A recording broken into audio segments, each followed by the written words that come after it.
That's why I like, that's why I said that. I want to make, because it's not just for black and brown kids. I know people say I make books for black kids. No, I make books for all kids, but with heavy illustrations of black and brown kids. That's what I want. Yeah. And so a lot of what's kind of crazy, like, what? As I'm hearing you say this stuff, like, man,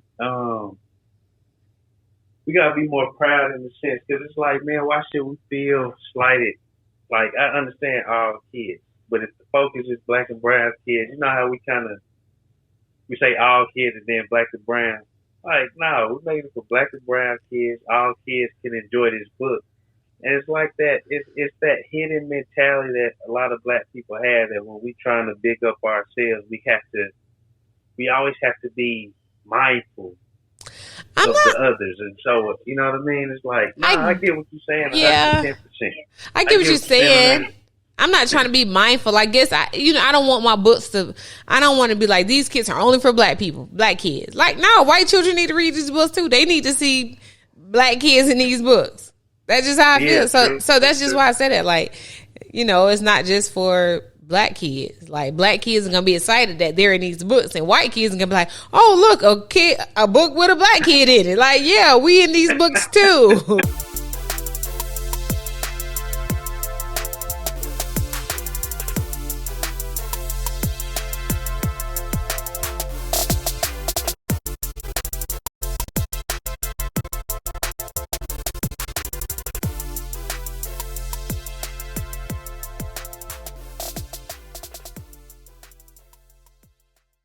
What's up, you guys? Welcome back to another episode of Straight Chaos No Chaser. I am Adrian, your host, and this is a familiar face.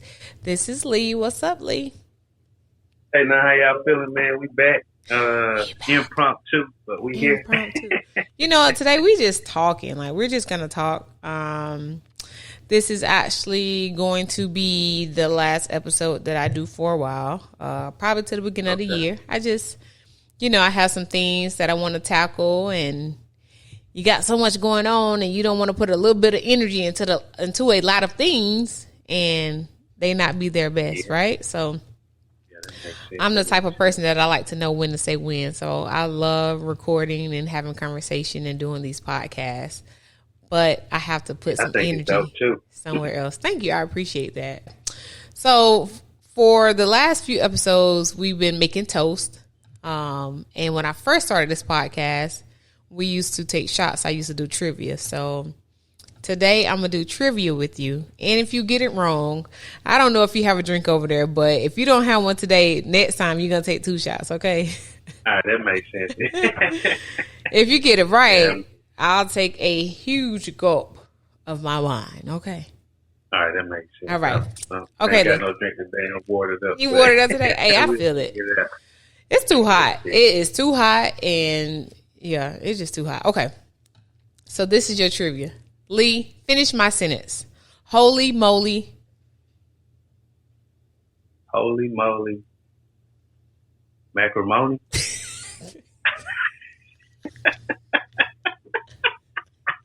What? Holy moly. Oh, no. Holy moly donut shop. Oh, dang. Well, do I give it to you because you didn't get it right on the first time? I'm all about bonuses. Holy moly donut shop. Since we close to the weekend, I'm like, what's my trivia gonna be? Holy moly donut shop. Donut shop. Do y'all have those in Vegas? Is that a real establishment? Yes and no. I think it's Randy's Donuts in L.A. We have Ronald's Donuts. We got the brother. We got his donuts. Okay. Ooh. Was that Cabernet? Look at you. Okay. Yes, Cabernet, it is. This is Harry and David Vineyards. Okay. So this is a nice Cabernet from a winery. Mm-hmm. So, dang, you got that. I feel the way. Holy moly donut shop. I had to get back in my movie bag. He be like, give me 2 donuts. Hold the flies. All right, Lee. So you already know how this goes. What's good, what's bad, and what's ugly? What's good? Um, what's good? What's good with Lee right now? Shoot, man, positive energy only is still existing. We still fighting for it every day. Um, Ain't that the Still truth? believe in the ultimate power that it's gonna provide to the world at large. Uh, what's bad? This moving situation is not bad, but it's probably in terms of what it is, it's definitely what's compelling a lot of my thoughts until I, actually land back off in my spot. What's indifferent? Mm. Um,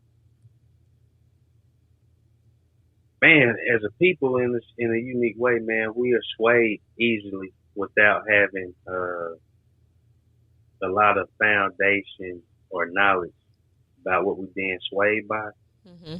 and that within itself is how we get so distracted. Um, and I feel like it those distractions keep pivoting us against each other as opposed to making it more easy for us to be appealing and nicer to each other. So that's my good, bad, and indifferent right now. I feel that. Yeah, that's my good, bad, and indifferent right now. I feel that. Knowledge is power. What's your good, bad, and indifferent? What you got going? Let's see. My good is my nephew is here visiting me. He's been here. That's what's up. He's 5 years old. I see dropping big bags on that. Big old bag. Shopping cart. Man, that shopping cart was so heavy. Stuff was falling off the cart. Just off. And I'm like, help me, can you hold this? And I'm really excited to have him here. And I don't have any kids, and there's always, do you want kids? And the discussion about children at a later age. And I'm not old or anything, but my clock is like, but I believe God's will is God's will. You hear me? That's what I believe. It is. But what? No. I'm gonna let you finish that. But in His will, it comes down to what we willing to do, though. True. Yeah. No, for sure. It takes a little more time, a little more effort, little help. From some people trying and nothing's happening, and who knows? But I ain't trying to have no baby right now. I already know that. I'm trying to figure this out. Okay, this right here is prepping me, it's priming me, and I tell you, it's been good. It's been good. I asked. He loves Las Vegas. How long you gonna be with you? At least 2 weeks. I don't know when I want to send him back. So, I don't know. We're going to the San Diego Zoo this weekend. So that's going to be fun, the two of us. And, first time? Mm-hmm. I heard that's a pretty dope zoo, too. Hey, everybody say that it is a really nice zoo. So I think I'm more excited. So we're going to do that this weekend, fly to San Diego. I would drive, but my car only get 18 miles to the gallon. So makes sense. What y'all flying Southwest? No, we flying the poor people flights. I think Spirit. Ain't nothing wrong with that. Listen, let me tell you something. The minute that I spend $600 to go right there to California, an hour away, it's not happening. It ain't happening. That's only an hour flight. It's only an hour and 15 minutes. Mm-hmm. Oh man, yeah. But truth be told, I wanted to fly Delta, but they only have 3 flights. 3 going to San Diego, and they all have a layover in Salt Lake City for 2 hours, 2 to 3 hours. I'm like, I'm not finna get on no plane and have a layover that's longer than the time that it takes to get there. So Spirit was like, come on, girl. Come on, we might fly like this. I say, that turbulence on Spirit, boy, them wings be like. But yeah, so that's my good, and he's enjoying being here. He's like, I love Las Vegas. I said, can TT Adrian move back to Georgia? No. I said, you want me? No. I said, why? Because Las Vegas is my favorite city. I said, all right. That boy, he said he loved Las Vegas. But my bad, I don't really have a bad, you know. Oh man, listen, we are. Oh well, come on, man. If this your last one for a while, you gotta get these people something. Cause yeah, it's all good in the neighborhood, but man, hey, listen, we all got something. I don't try to create something that really ain't even bother me. I don't try to create something that's not a thorn in my side. But if I had to say something is bad, man, I would just say the economy. Honestly, like it's just so. Man, I mean, everything has increased in price. Like everything, food, gas, clothes. I mean, everything that you could purchase. And you know, the sad thing about the gas is it's not going back down. Like it's not, because you remember when gas was 89 cents, and my mama was like mad when it became $1. You know what I'm saying? I do remember that. And so the gas prices, just continue to rise. And one of the things that I just hate the most is that it's cheap to eat unhealthy. It's so cheap to, buy that kind of food, even if you're going through a drive-through. But if you want to try to eat healthy and make intentional meals, you know what I'm saying, for a healthy lifestyle, it's so expensive. And indifferent,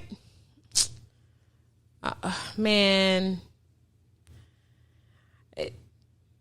just people just taking people's lives, man. People who don't even have a chance, just seeing or hearing about some stories in Atlanta. I've been talking to a couple people in Atlanta and, telling me about somebody getting shot about too much mayo on their sandwich in a Subway. And man, that was crazy. Too much mayonnaise. Bro, like, come on, man. You gonna trip bag yourself out of the game over too much mayonnaise? The regard for human life is not there. I'm definitely piggyback off the last show, man. Until we find a way to start treating each other better out here, high gas prices, everything going up. It's feeling like, man, are we even being put in position to stay ahead of the curve? Yeah, I don't wish it on us, but it kind of feels rightfully so that it's on us like that, for sure, though. Yeah, and like, the lady who her house was on fire and she stabbed like 5 of her kids and, 3 of them. Yeah, I ain't really looking for that. Some of this stuff, man, it's just it's a lot. And honestly, very much so. I don't watch the news because, man, like it's so depressing, but you need to watch the news so that you stay informed, right? Yeah, and sure. I look at my Apple News app every day, just seeing what's going on. I don't know why the Kardashians are always in rotation on my Apple News app. Like, I don't care. You know what I'm saying? I'm not saying they bad people or anything but I don't care. Like, oh, what they wore today. Like, I'm like, who's in charge of this? Maybe I need to, regulate my news app stories or whatever. But, it's just so unfortunate how these kids, their lives are being taken from them and they don't even have a chance. And, it's unfortunate that happened to them. And, the families that are affected. And, I mean, it's just a lot. And it's scarring for those who were affected and survived or were not affected and survived. And so, man, we need a huge kumbaya, like huge. Yeah, man. Well, I ain't gonna lie, man. Man, in my lane, man, we really gonna try to do our small part to provide that kumbaya moment. And I appreciate my business partner, Boo, man, Brandon Sands. We've been going back and forth for about the past 3 weeks now, for sure, man. Just chopping some ideas, but we definitely came up on this beautiful idea that I'm excited about. I ain't gonna lie. I had to see his vision to kind of be like, man, you know what? Because one of the things that I've amongst beyond the living situation, one thing that definitely keeps me up at night past that is, man, how can I create a way to bring positive energy on to the people where it's not so much this idea of coming to buy shirts or purchase a candle or whatever I may have to sell at the time. Like, what's the intangible space that I could bring it back to the people? And man, the love tour, the PEO love tour. And man, when my man, he kind of broke it down to me, I was like, oh man, this is it. And so basically, what we're game planning for now is we're going to pop up at these different neighborhoods, and the ones that are not that fortunate, so to say. But the whole idea is to kind of, like somebody come in and do the home makeover. They might pop up and do the home makeover. Mm-hmm.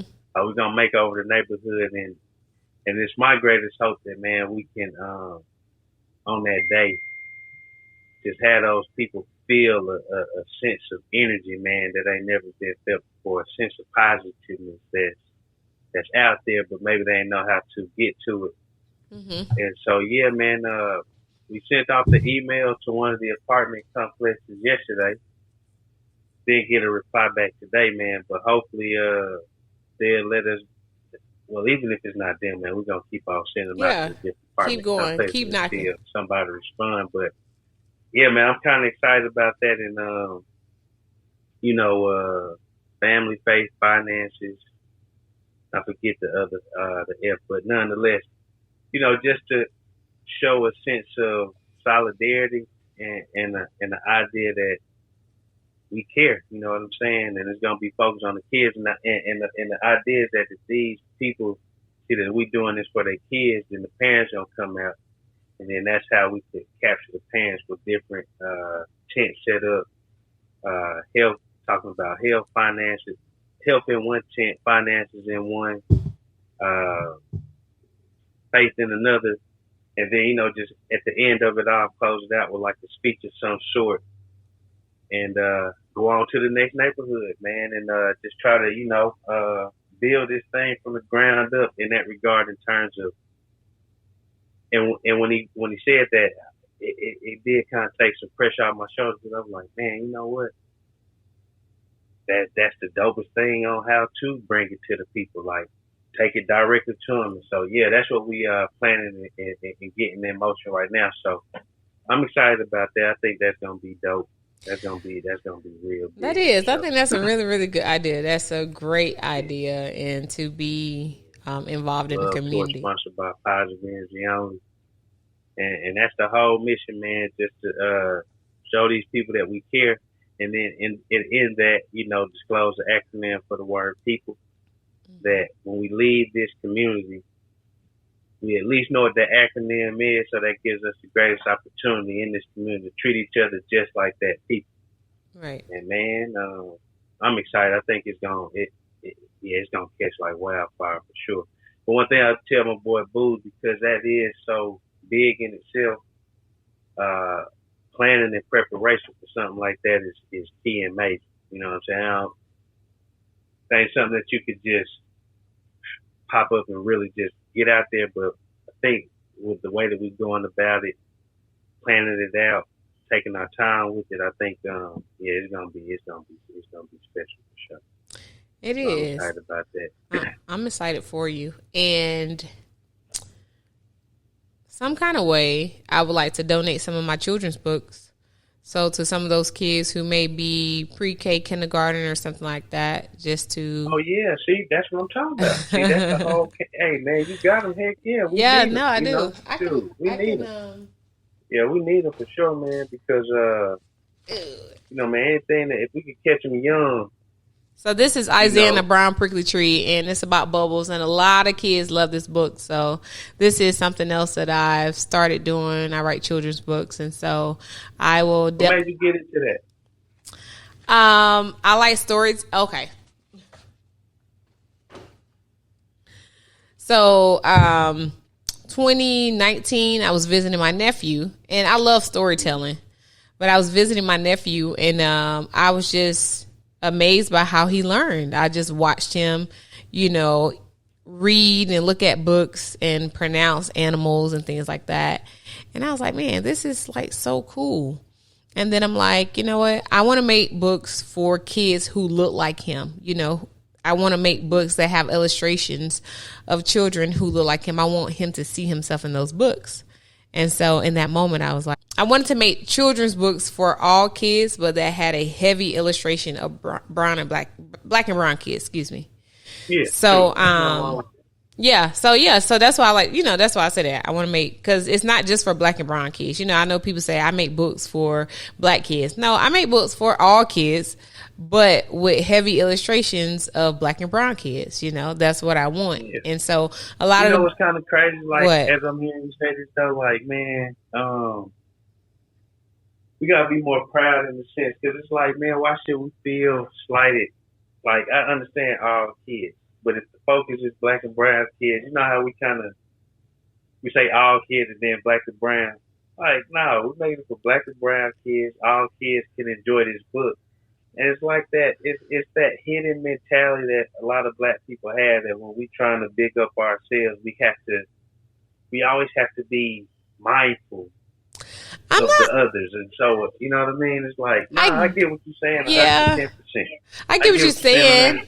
I'm not trying to be mindful. I guess I don't want my books I don't want to be like, these kids are only for black people, black kids. Like, no, white children need to read these books too. They need to see black kids in these books.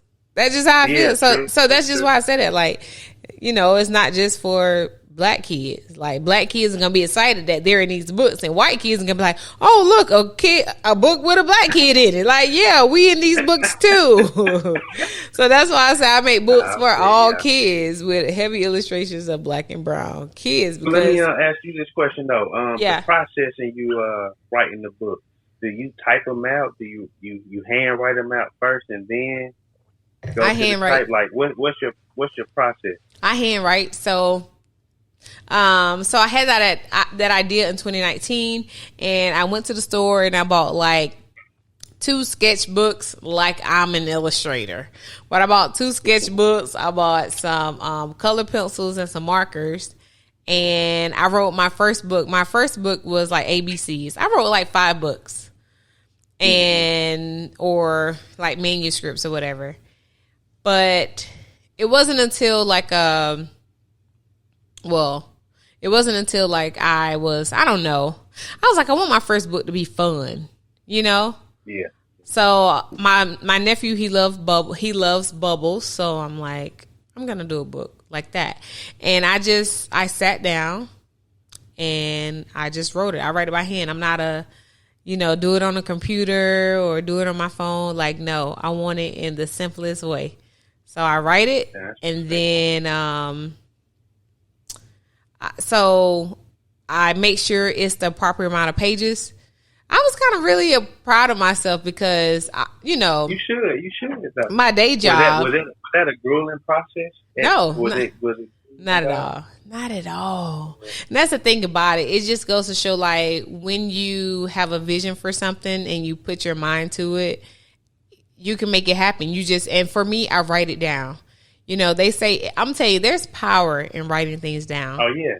And so, 110%. I write it down. I may even write down when I want to have something done. So I'll tell you the process from writing my first children's book to having it published was like 6 months.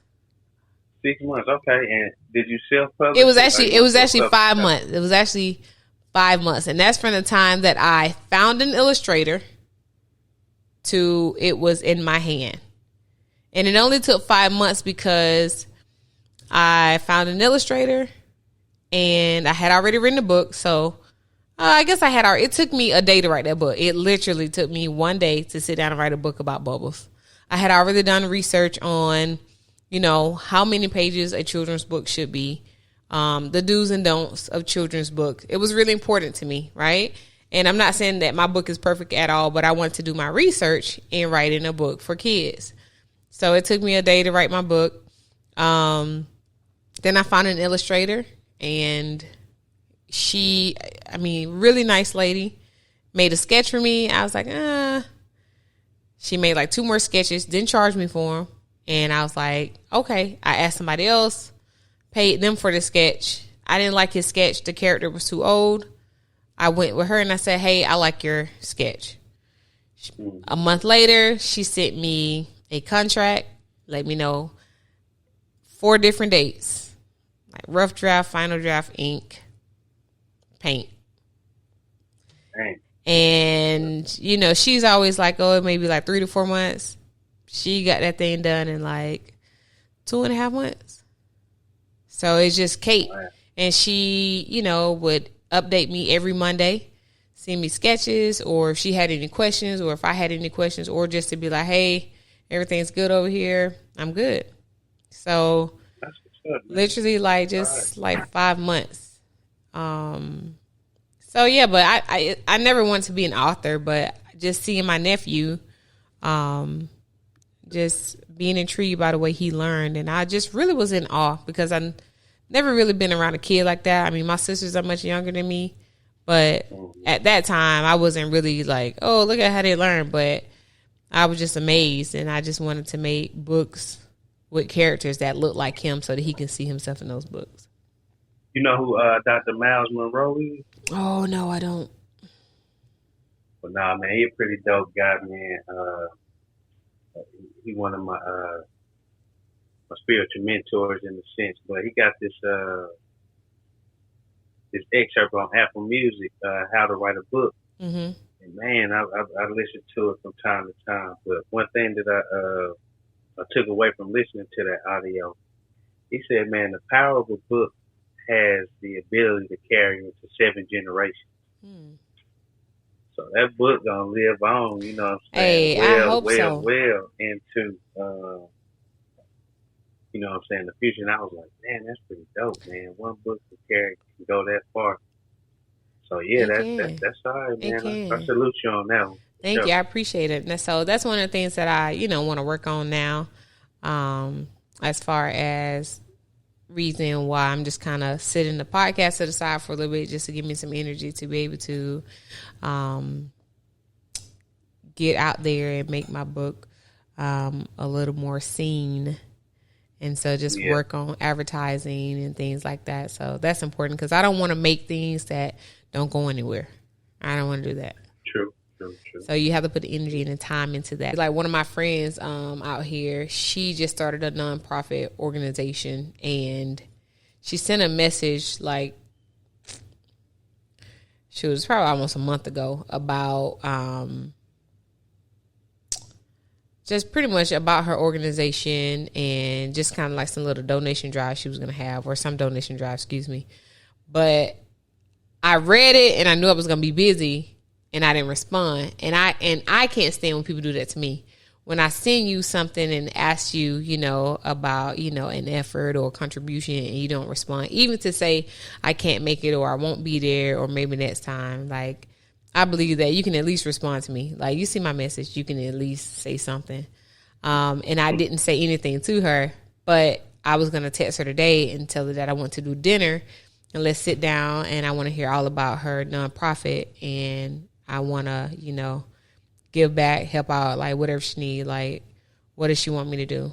Like, donate, whatever. So I just want her to know that I heard her, and I'm not, ignoring her or anything like that. I've had a lot going on in the last 2 months, and there's no excuse, but I really have. And it's important for me to let her know I hear you, and I'm here, and I'm going to be, a part of what you got going on, or at least I'm going to support what you have going on. No, appreciate that for sure, man. Definitely. Yeah. So let's get into some conversation. So what we got going, man? What we got going? Just a few little minutes. Let's go right into it, man. Let me ask you this. We just get into a little conversation. We're not going to keep people for long because we've already talked long enough anyway. I mean, talking is great. It's great. It reduces stress. Yeah. I just made that up. I don't know. So let me ask you this. We both attended Fort Valley State University, and it is a magnificent HBCU. It is. So what I want to know is, do you think going to an HBCU shaped your future, shaped your path? Like, do you think that, I won't say it made you better, but how did going to an HBCU help you and prepare you for the future? That's a dope question, man, to be honest. And, you know, as quiet as kept, or simply put, it created lifelong relationships. You know, and how does that help in my future, or how does that prepare me for the future? I mean, you know, the relationship's still there in whatever capacity that they are. You know, Fort Valley, man, because there's not a lot to do around Fort Valley. It definitely helped build character, because you definitely had to make a lot out of nothing. You know what I'm saying? What are some of your experiences? Like, tell me about some of the times, like good times, even bad times, like even with your friends, your frat brothers. Like what? Man, I ain't gonna lie, man. Wasn't nothing like, from the frat perspective, man. Wasn't nothing like that frat house on Carver Drive. I ain't gonna lie about that. That frat house on Carver Drive was everything, man. And not from the standpoint of, you know what I'm saying, just running girls in and out, but because there was a lot of running. We used to stay in front of y'all. Nah, man, that's what they would say. But, you know, everybody was just living their life, man, having fun. Of course, as they should. What I liked about it, though, man, just, you know, get out of class. You didn't necessarily want to go back to your spot. Just pull up at the frat house, man. Put the speaker out on the front porch, and whew, man, before you knew it, there was a situation going on, and you really couldn't beat that, man. Yeah, that frat house was that. That frat house had a lot of moments like that where, you know, we was just kicking it, and I couldn't be more thankful for them moments. For me though, man, I think going down there and walking on to the football team, even though I didn't have the greatest football career from a game statistical perspective, you know, I do feel like I earned a lot of respect from the dudes that I played with on the team, even though it didn't necessarily translate into the games like that, how a lot of us would have wanted it. But I do appreciate that, because my path was a lot different from a lot of other guys that I came in with. When I first started out down there, I came on as a team manager because I was that eager to play football. And in that small town while I was there, that kind of created a trend where managers would be a manager that first season and then walk on in the spring. And I was glad I was able to do that, because I do know for sure facts that that first spring that I walked on, I got best wide receiver for that spring.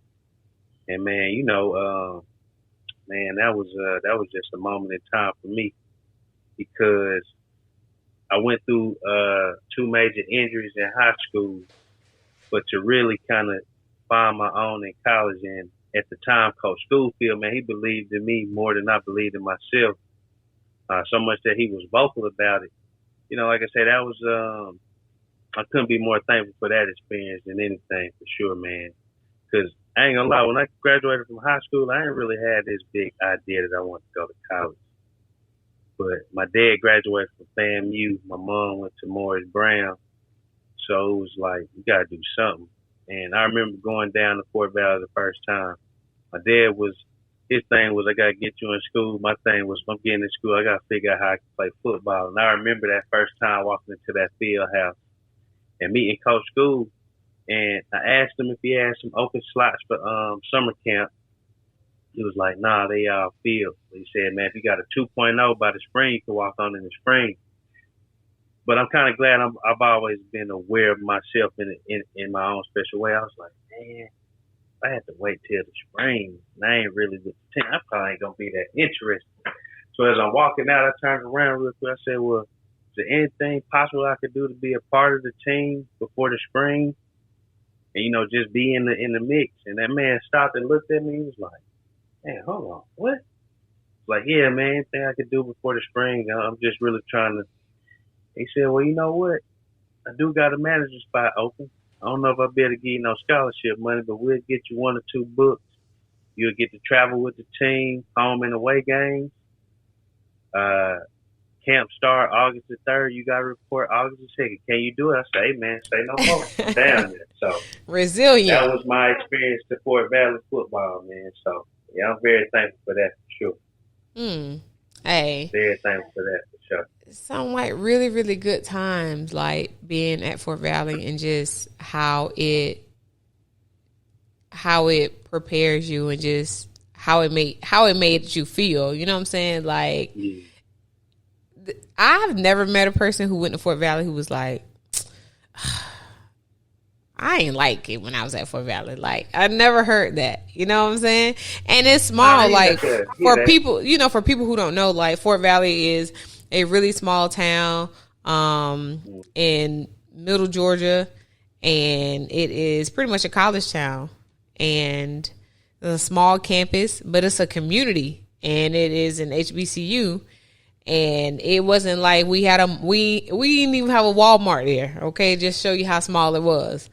And we found stuff to do, right? You know what I'm saying? Like, you had all those parties, and I mean, it's like when you walk in the calf, it's a party. I think there used to be a DJ in the calf on certain days.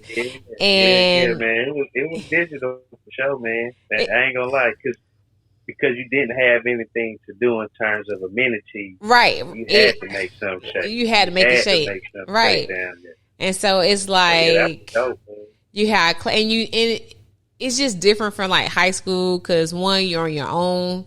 You're your own person. You got to be responsible, because if you flunk out, that's on you. Ain't nobody calling your mama telling them that your grades ain't good. That's on you. You know what I'm saying? Yeah. You like got classes with many different people, so then my dogs are saying hello. But you got classes with many different people, and then when you get to the calf, it's like everybody together, and then you got, you know, the rude hamburger lady or pizza. What was she? She was a hamburger lady, wasn't she? Hamburger, pizza. You know, work them both, and on the flow. It was just a really cool experience, but just preparing you for the future. You know, I just think that it made us all resilient. You know, like, we don't want to give up. You know what I'm saying? And because the people at Fort Valley, they believed in us. You know what I'm saying? They supported us. And although they weren't calling our parents, they were, you know, calling on us, you know, making us responsible, you know, holding us accountable for the decisions that we made, you know. And when you don't have somebody that is checking you, I mean, you don't really care. Yeah, I see what you're saying. Like, you probably don't get that at the PWIs, where the administrators and teachers have a more mentoring type of space than just actually being a teacher, making sure you know what I'm saying, you're doing right, or they see you falling off, pull you to the side and try to coach you up. I do appreciate that. Dr. Hewley, man, he was real dope at that for me. Even though I wasn't no wow guy, but that man had enough knowledge to talk to me in a certain way where I didn't want to, you know, kind of disappoint him, or, you know, be that guy on his list of not doing what I'm supposed to do. Right. But, you know, and then, man, Coach Reed, man, Coach Reed. He played radio. God, man, my Lord, Jesus, man, respect, Coach Reed. If you see this, man, I definitely appreciate you, man, because, well, you ran that boy hall dorm, boy, and you know, all that testosterone and egos and all that. Well, ain't nobody really want to try Coach Reed at that boy hall. So we always kept it in alignment, you know. And yeah, man, he was the truth. He ain't gonna lie. I remember I don't know what game it was, but we had an away game, and I think this was when I was a manager too. Man, we got blown. I think it might have been Bout Austin or something like that. But man, we walked into that boy hall, man. That man was up like he had been up all night, and he'd have thought Coach School, the second coming of Coach School, was talking to us the way that man was talking to us that night, man. But you can't do nothing but respect it, though, because he was a hard-nosed Wildcat, and he knew what Wildcat football looked like. And man, he was just disappointed in us when we didn't put our best foot forward. So, And that's the yeah, thing. Coach Reed, if you see this, man, salute to you, my good brother. Definitely salute to you, my good brother. And that's the thing, that push and that drive. And because people believe in you, you know what I'm saying? People don't get all up in arms and get upset and, you know, all this cussing and fussing because they don't believe in you. They don't do that, you know? Yeah. And I appreciate that. I know the new generation now is like all this tough love and all this extraness. Like, we don't need all of that to be disciplined. Yeah. But I appreciate it. You know what I'm saying? Like, I do. I mean, I don't believe in embarrassing people. You know what I'm saying? I get that. But when you just trying to hold somebody accountable and just kind of let them see the error of their ways, because guess what y'all going to do? Y'all going to try to work harder and work smarter, right? Versus if people let it slide under the radar, right? If our professors let our lack of intention or our lack of preparation or our lack of just being good students, if they just let that, you know, just slide under the radar, then we would just be subpar going through life.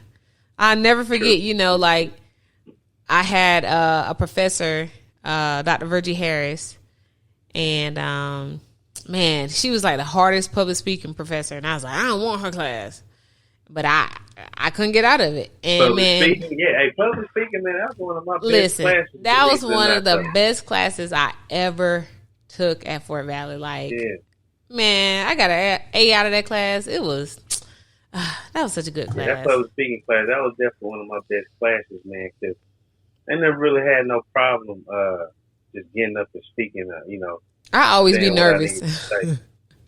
Yeah, I ain't never really had that problem, man. So I was always, and that class was pretty cool too, man. I ain't gonna lie. That class was pretty dope too. Yeah, I liked it, but I definitely think that, you know, it just made us stronger. For me, you know, going to Fort Valley and how it shaped me in my future, it just made me want more. You know, I attended school with so many Black men and women who just wanted it. And, I mean, they went and got it, you know, and they were on top of it. And it's like, boom, we all just Black excellence together. And it's like, we are a family, because it's nothing like feeling like a family at a university. And that's what it felt like. And that's something that nobody can take away from us. You know what I'm saying? And, I mean, from homecomings to... Let me ask you a question real quick. When you went to Fort Valley, did you know you was gonna pledge in the sorority? Yes, it was my intention. Yes. Okay. In that sorority that I pledged. That's what's up.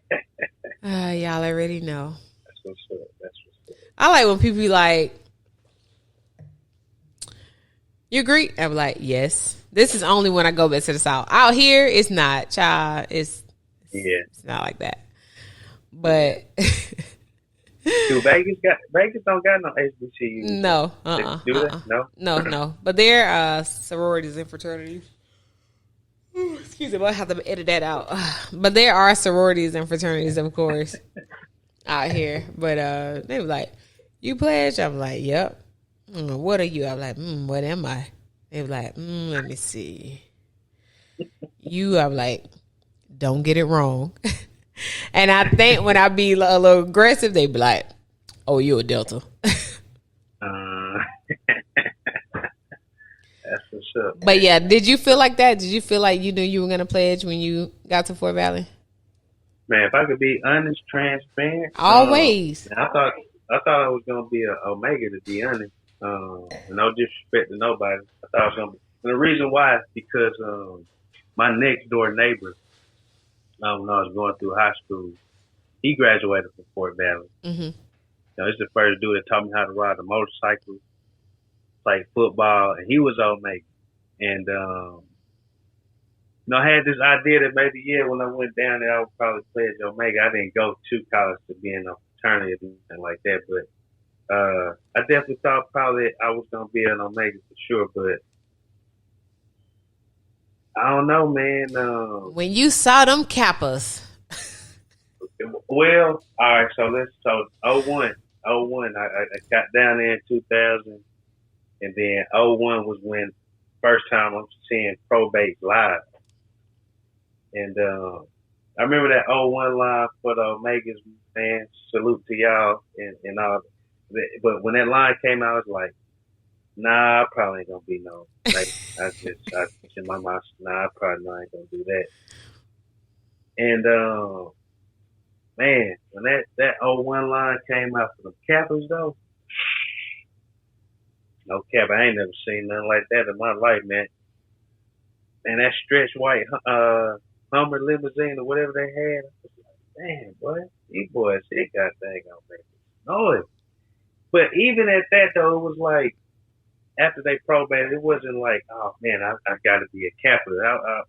For me, because man, I was more so wanting to make a name on the football field. Mm-hmm. But just through interaction with some of the bros, some of the nukes down there, there was an opportunity that was presented to me in such a way where it was like, you know what? And I'll never forget it, man. I went home. I was at a basketball game. At the concession stand, turned around, it's like 3 a.m. Like, hey man, what you gonna do? We got smoking at Boyd tomorrow 7 p.m. Certain time. Come on. And I was like, dang. All right. So I remember going home and talking to my roommate, Van Keith and Scooby Simmons. Dang on Scooby. I was like, man, them boys came up to me at the basketball game, man. What you think I should do? And, you know, we graduated from Westlake together, and he was like, man, do it. And I'll never forget, man. I walked in Boyd, and, man, we started with 6 and ended with 6, man. And it was crazy. I was like, damn. I can't believe, damn. That was wild, man. But shout out to the Nukes, man. Gamma Zeta, man. Gamma Zeta for life, for sure. Look at y'all. Listen, let me tell you something. Y'all took me on the ride, boy. Coming from Little Brooks County, my little town, my little 3 red lights, going to a step show, 2002 when I made it there, and all that whipped cream and stuff, I was like, oh, we're not in Kansas anymore. We not in Kansas anymore. Send help, please. Oh, man. If you've never been to an HBCU step show, you should make it to one. I'm gonna go ahead on and tap on this elephant in the room. How you feel about that Roe versus Wade? Oh my gosh! Oh, I cannot believe that happened. I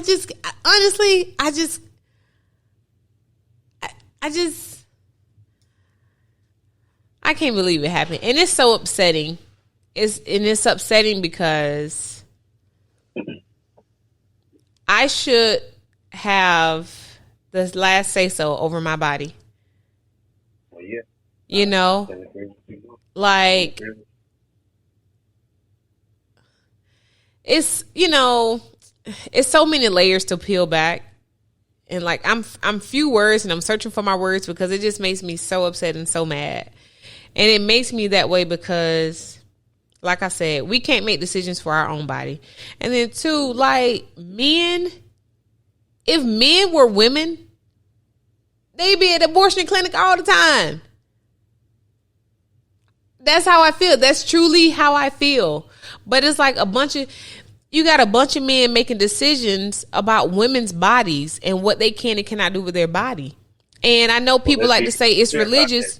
Wait, hold on. What? Go ahead, because I'm going to expound on that too. Because, you know, even, you know, everybody is blanketing or whatever. Everybody's making it about religion. Oh, religion.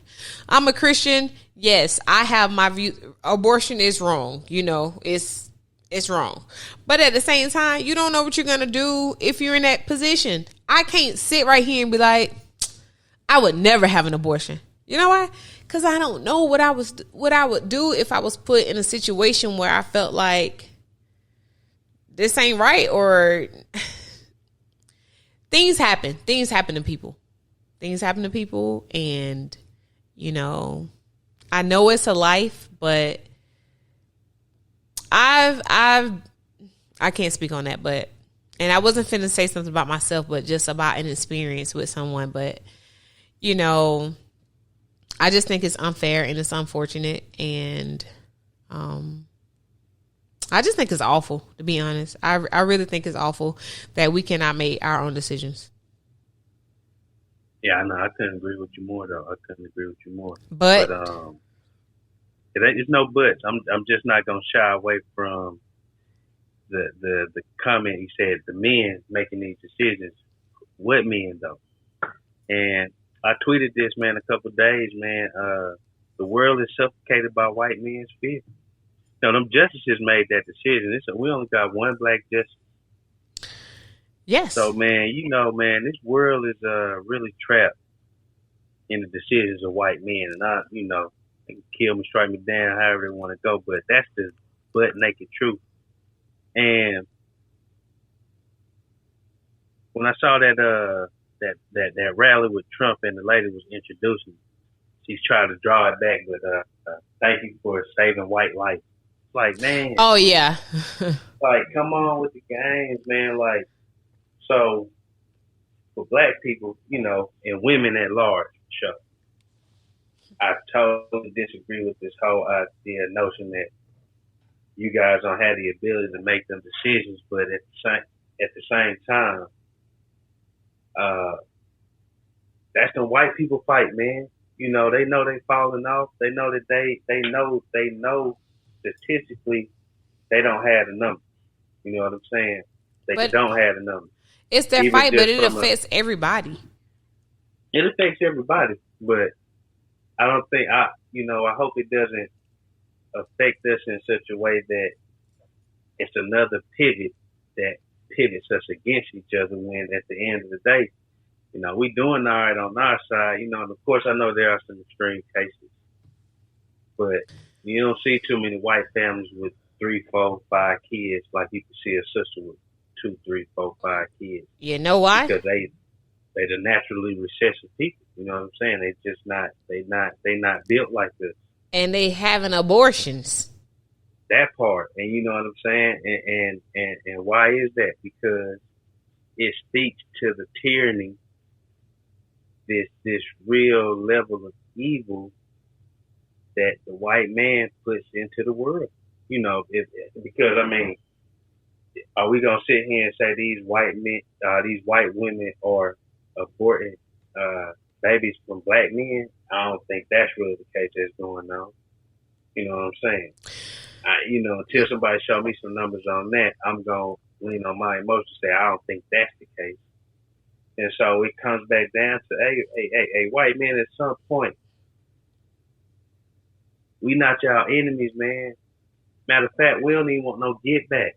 Just let us be, man. You know what I'm saying? Just let us be. And we going to be all right, all of us. But the more and more y'all keep trying to play this hand with the declining numbers y'all got, you know, man, the majority at some point gonna wake up and be like, hold on, we need all that. And that's the part y'all don't want to see in the world, but I ain't gonna run away from that. You know, of all those justices, there's only one black justice. And I mean, he need another brother in there with him to really, you know what I'm saying, say that he's standing for us, because he, you know, I can understand when you're in the room full of those type of people, how you could be swayed, or you know, your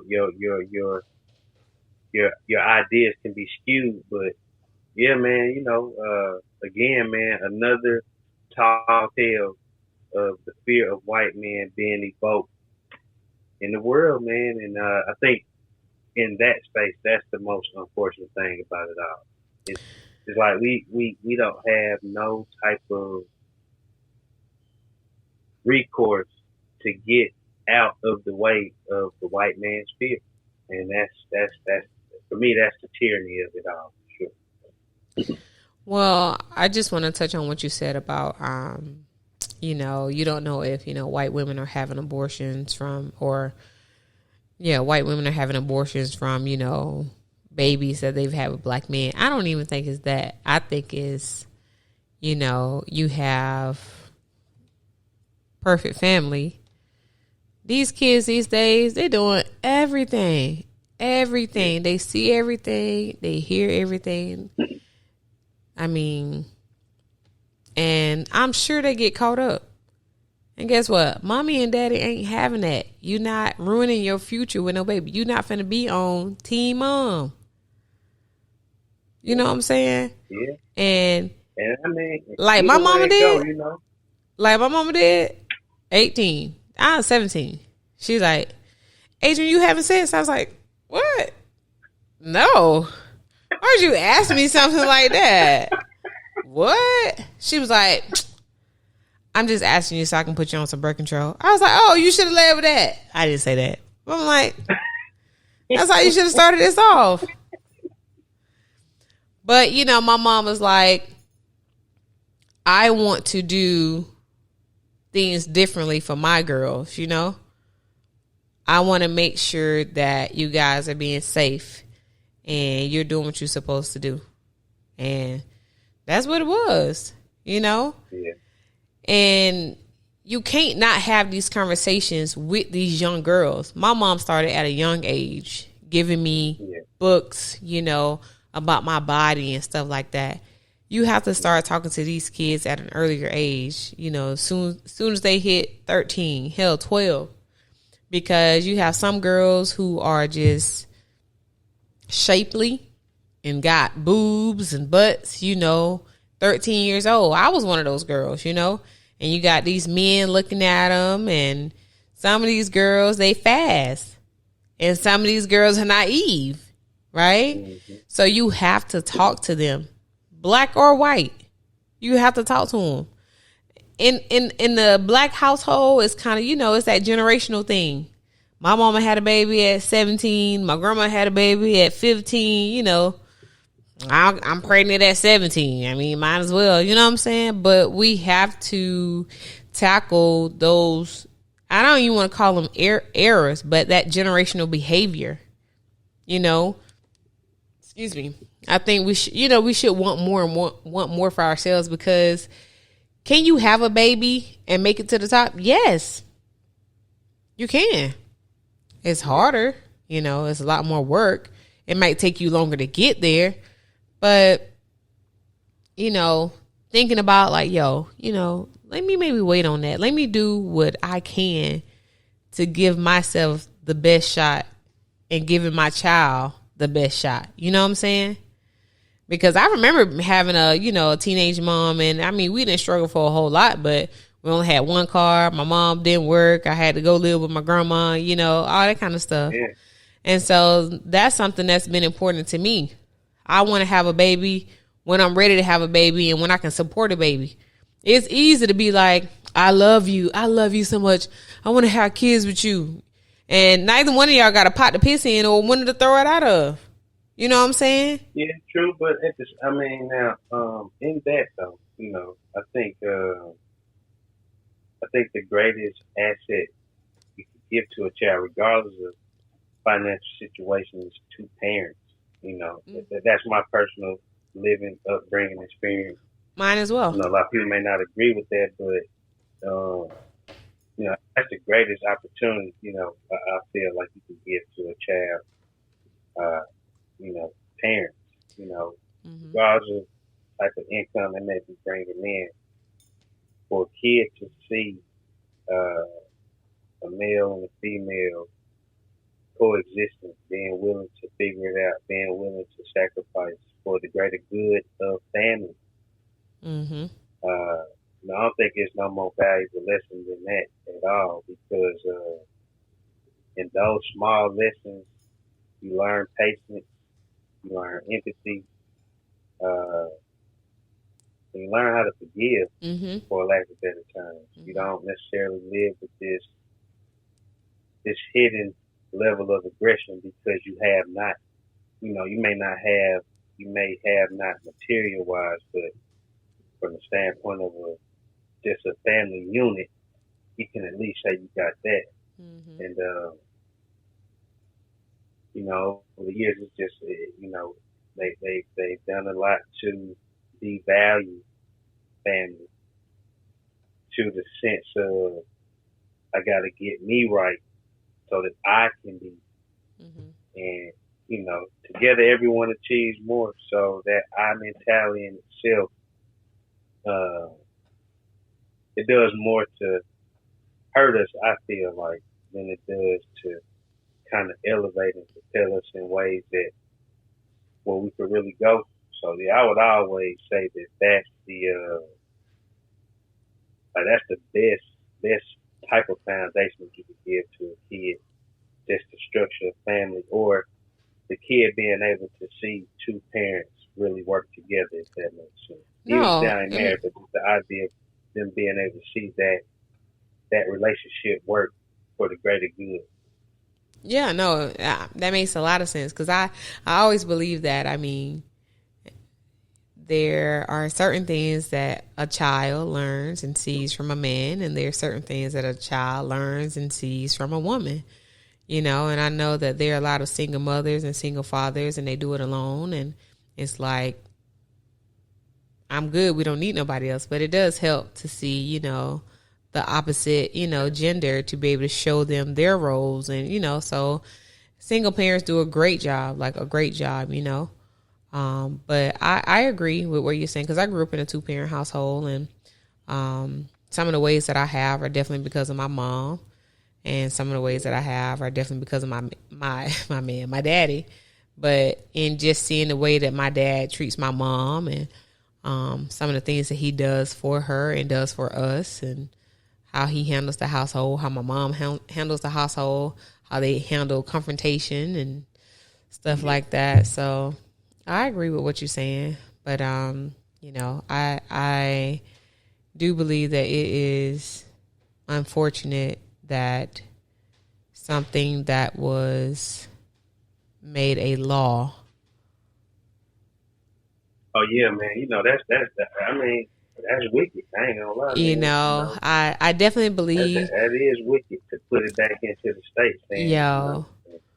You know, and it's so funny. I learned about that because I believe it was in 1973 that Roe versus Wade was passed, and I was reading this book called Freakonomics. Really good book. Mm-hmm. And you know, it just talked about how there was a lot of crime in the world from, I think it just kind of showed from like 1965 to 1975 or whatever. And it just showed how in the beginning there was so much crime, like tons of crime. And then after 1973, around say like 1974, like the crime like went down so much. And they were like, you know, was it because of, you know, police training got better, you know, they got more officers, you know, on the forces. And it was like, no, Roe versus Wade was passed. Abortion was legal. You now had where children who could have been born, you know, to substance abusers and people who were high in poverty, these kids grew up and they had nowhere to go and they were bad and they became juvenile delinquents and they became people were having abortions, and that was why the crime rate went down. And I was like, wow. And you know, it was crazy. You know, your grandparents have so many kids, like 10, 12, and I'm like, damn, what they have with these kids? They didn't want no birth control. They didn't want no abortions. They just had to keep having children. You know what I'm saying? And, you know, we like to be like, man, it's crazy. It ain't like back in the day when such and such used to have all these kids. You know why? Abortions, you know, or birth control. You know what I'm saying? Better standards for not wanting to have kids. And so, you know, the fact that, again, like I said, that has been taken away from so many people, it is wildly unfortunate. And, man, this world is just like, I don't know. I don't know what's next. Like, what's surprising? Like, everything is just happening. I just feel like everything is just falling apart. That's just how I truly feel. You got people killing people just for no reason. It's just a bunch of nonsense going on. You know, it's just hate. It's hate all throughout this world. It's just hate. And it's fear. It's fear and hate. And love, right. Love drowns out all of that. Right? But we can't love each other. We too busy being jealous. We too busy wanting to, you know, be better than the next person and want to have more than the next person. But guess what? The Joneses can't even keep up with the Joneses. That's what I say. Everybody trying to keep up with the Joneses. The Joneses can't keep up. You know what I'm saying? Yeah. It's just crazy, man. Like, this world just, It's crazy. And then you think, like, It do is you want to crazy. bring? It's like, do you want to bring kids into this world? Like, do you want to have kids? Do you want to bring kids in this world? Do you want to bring little black boys into this world and, you know, be scared every time they leave the house? You know what I'm saying? Do you want to, you know, send your kids to school and wonder if he coming home? You know, That part is kind of crazy. You know, so it's like, man, do you want it? You never think going to school that could be your last hurrah, man. Somebody came off and then just, you know, damn. And you can't even go nowhere and have fun. You can't even be, you can't even be just in a place, and you can lose your life. Like, have nothing to do with nothing, and you lose your life. Yeah. You know, you want to, you know, be a doctor and help people and fix people. And somebody is upset with you and they come to the hospital and shoot you and kill you. Like, like nothing and nobody is off limits. Now, what is this thing about this McDonald's something? I haven't really been on social media lately. Oh, man. So, going back to the good, bad, and indifferent, how easily we are swayed without having solid information. So, man, what's been going on? They got the black people talking, men and women, for sure is. It's this viral video where the baby daddy pulling up, but as he's pulling up, the baby mama like, I'm finna expose him. I got 4 kids and he only brings food for 1 child. And so get out the car. And she was like, that don't look like that's enough for 4 kids. And his response in so many ways was, girl, what you talking about? I bring my son McDonald's every other day. But that ain't fair. How you gonna bring how you gonna bring food for 1 and not for all? And then his reply was, that ain't my kid. You got them different baby. That ain't my kid. Like, what you mean? So, of course. Okay, now the meme that I saw made sense because I didn't know what it was. Okay, now the meme. Of course, man. You know, like in this one big group that I'm a part of on Facebook. You know, I posted the video, but the question was, who's wrong? Man, whew. Oh my gosh! I mean, and it's been going like anybody that's kind of, you know, been into it. It's just been going. It's been going AWOL, but I don't know, man. It's like this is the part where I'm gonna start it. Like, if that was a skit, I hate those 2 niggas that did that skit. Cause why? You know what I'm saying? Like, why? For numbers, for likes, for this whole idea and notion of, again, pivoting us against each other. Mm-hmm. Why? But if this was a true situation, men know we can't judge another man's pockets. You know what I'm saying? That's something that we don't do. That if you silence, you don't stand on that. That's just not what we do. So if this man is only able to provide for his son, do I think he was wrong? If that was true, I'm gonna say no, because you can't deny a man being a father to his son, even if that's his only kid. God forbid, yes, you may have more kids, but at the same time, man, to say that he's wrong for providing for his child, I think that to me that felt like the saddest thing of it all. But do I get what certain men were saying? Like, yeah, man, you should be willing to get for all of them. But at the same time, I'm not in a position to judge this man pocket and what he can and what he can't do. But what he's definitely showing is this willingness to be there for his child. So I didn't think nothing was wrong with that. And I think for me, what rubbed me the wrong way about it all is this notion of expectation that you should provide for my other kids when they got fathers and they got what are they fathers doing in their lives? Like this idea of just saying, oh, you got to do it. If you're gonna do it for your kids, you got to do it for all of my kids. And I think that's what rubbed a lot of people wrong, both men and women. Like, hold on, man. Like the audacity of that is like beyond this world.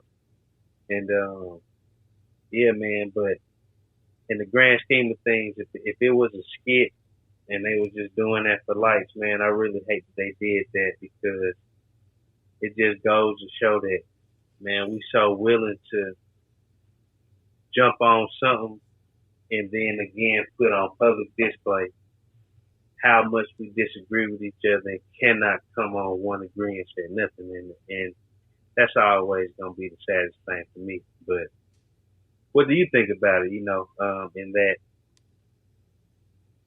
synopsis or example of what happened? So that's basically what happened. The man pulled up with some McDonald's, a burger and some fries, and the girl was saying, I have 3 other kids. If they can't get none, he ain't gonna just be in here eating in front of kids. But then he offered to let the kid come eat in the car with him. It's like, nah, but I ain't no parent, so I really don't have no foot in the sand to kind of speak on parenting in that regard. Oh, so they weren't at McDonald's at the drive-thru, and he got him some McDonald's. He came to the house. He wasn't in he was coming from McDonald's to wherever she was located with the kids to drop off his son's food. And as he pulling up, she all on live like, I'm finna expose him. He always coming over here just bringing food for his one son, and I got 3 other kids. Well, so at first I thought it was like they were all in the car together, and he just got McDonald's for that one child. But his kid was the young. If this man is bringing McDonald's to his kid every day, I think it should be something where he takes his kid for me and daddy time, and he go have his McDonald's, because children don't understand that when they're young. All they know is, shoot, I remember when we was young, we had to sit there and watch my brother eat McDonald's. Like, that's how I think about it. I don't think about it as the adult aspect. I think about it as the kids and what they see and how it makes them feel. And so they're going to either grow up and do things in spite of that, or they're going to do things, they're going to have that same behavior and think it's okay. It's okay for, me to not share, or it's okay for me to have something and the other people don't have anything. Shoot, I used to see it all the time. My brother daddy used to bring him food, and we had no McDonald's. We just had to sit there and watch him eat, So I think it's something where what I think is, if the dad want to show his son that he love him, spend the time with him and let him eat that McDonald's instead of just dropping the McDonald's off to say, I love you. That's how I view it. That's solid. I ain't got no rebuttal on that. Well, Lee, it's always a good time talking to you. Like, it's always a dope conversation, and I love what you're doing for people and for the community, and just the message that you are putting out there. It's gonna go far, and I can't talk. This Georgia tongue, it is. But I definitely believe in you and the vision that you and your partner have, and it's going to be dope when you get out into those communities and you make a difference, not only in kids' lives but their parents' lives. It's going to be dope. And we need more people like you and your partner in the world. So I appreciate that. And like I said, I'm definitely going to donate some books, as much as I can. If it can be every stop, if y'all get to 100 stops now, I got to be selling like 5,000 books in order for me to be giving, have you on my roster of donations. But I know that part, for sure, we're going to figure it out for sure. For sure, I definitely want to donate. The logistics of that is I think, before getting out in the neighborhoods, that's going to be the most important thing for us. So that's going to be good. I'm excited about that. And if we about to close out, man, man, when you get it together, whatever you got going on, when it all fine tunes and woo woo woo, man, get back to this, man. You know what I'm saying? I really do think straight chaos, no chaser. Um, I really think you got something special with it, man. And you know, don't neglect this baby because that's what it is right now, and it's gonna need its nourishment. But I understand the mom got to replenish, so that's dope. You know what I'm saying? Do what you gotta do with however you gotta do it. What I am emphatically saying, man, do not just throw this away because I mean, in my mind, I see where this going, and like with that YouTube thing, man, you just stay consistent. Just keep on posting. And again, of course, I know you're going to move into some other things of importance, but I really do feel like in all the things that you got important, this should be like 1B, 1AB somewhere. You know what I'm saying? Just Thank like, you. hey, you know what I'm saying?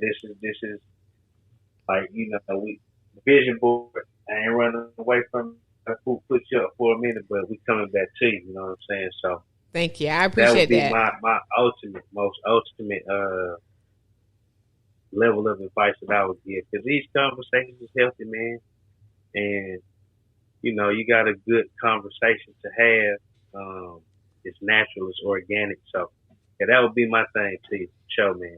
That would be my thing. Hey, Show. listen, there's nothing like somebody, speaking life and supporting what you have going on. And I appreciate those words. I really do, because I know that it comes from a place of support, a place of love, Yeah, and yeah. I appreciate that so much, because it's easy to let something fall by the wayside. But no, I'm gonna pick it back up. But I just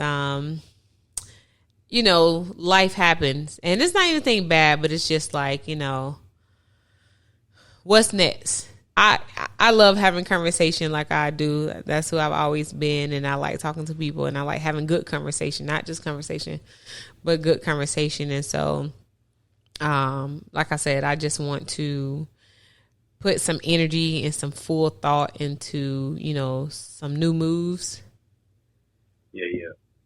Into some new moves, and I want to give it its time, and so we'll see. But you'll know when it comes to fruition. For sure. And Yeah, no, I'm definitely, I ain't gonna.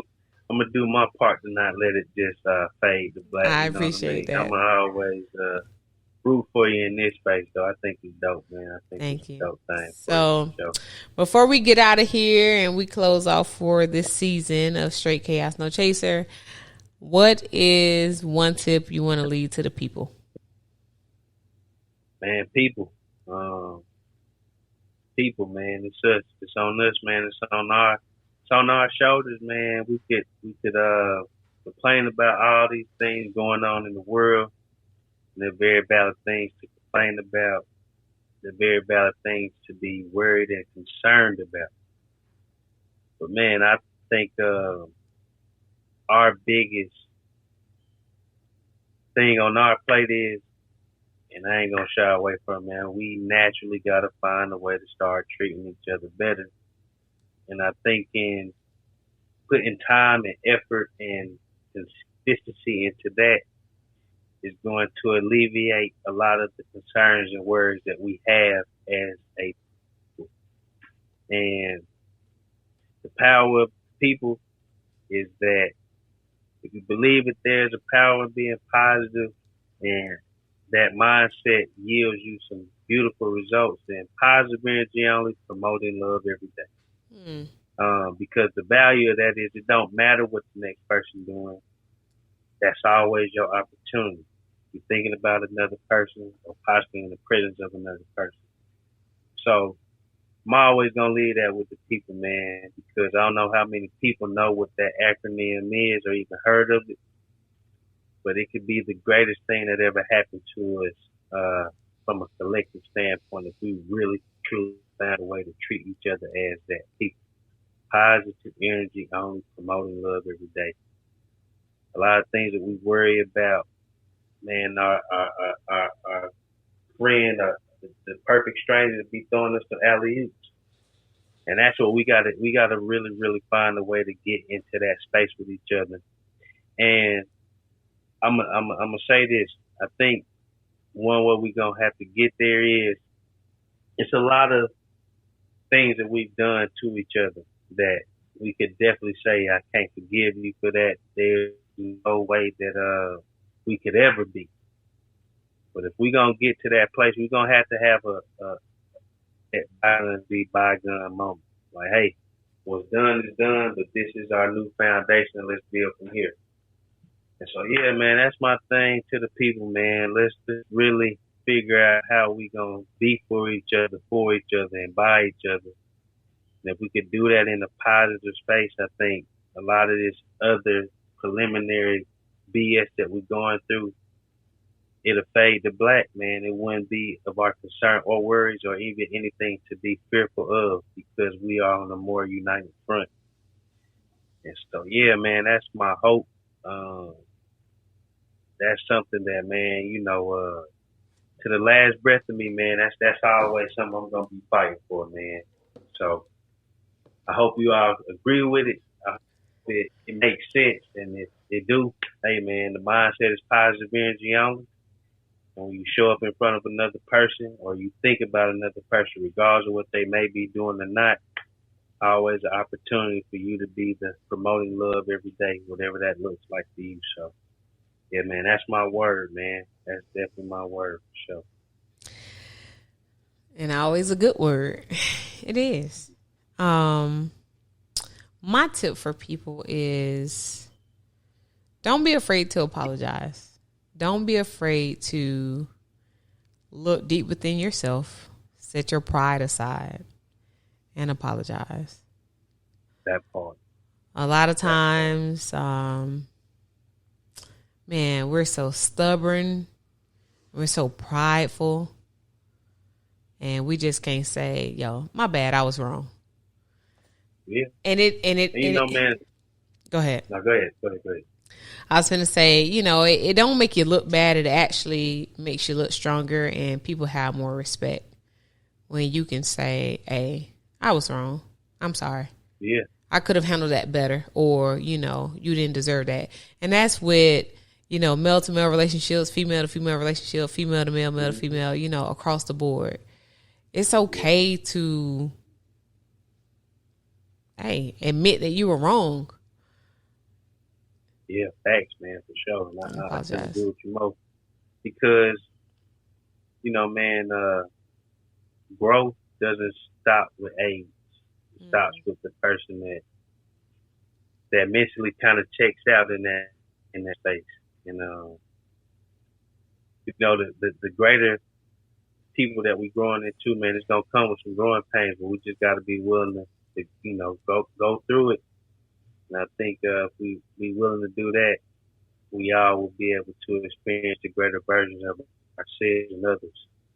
So yeah, man, and growth is always constant. It kind of ties into the word impermanence, that nothing remains the same. So in some way or fashion, we growing into something, and the choices always are. So that's the most beautiful thing about it. Always. And sometimes, sometimes you may not even be wrong. Like sometimes we have disagreements and spats, and it's about not making amends because you were right. But it's like, would you rather be right or would you rather have your friend, your partner? You know what I'm saying? And, yeah. But at the same time, you don't let people run over you. You don't let people, you don't let people run over you, and you don't let people take advantage of you. But I just say all that to say, and true enough, you don't do things tick for tack. Just because a person acts one way, don't allow them to make you change how you act and how you respond and who you are and how you do things. There's nothing wrong with moving differently, but don't allow them to make you like this mean, bitter, malicious person. Still be who you are. I believe in turning things on and off because You don't miss your well till your water run dry. I believe that for sure. I'm a country girl. Ain't no water in this well? Nah, it gone. But Lee, thank you so much again. I appreciate this conversation. You guys, thank you so much for tuning in and watching. I really appreciate it. I do. So again, as always, please like, share, comment, subscribe to this podcast. We will see you in a couple of months. Positive energy only. Y'all be on that because that's what it is. You know what I'm saying? Please don't forget the own. That makes the first two words different. Only. So we're going to get out of here. And until next time, much peace, love, and chaos. Peace out. Love. All right.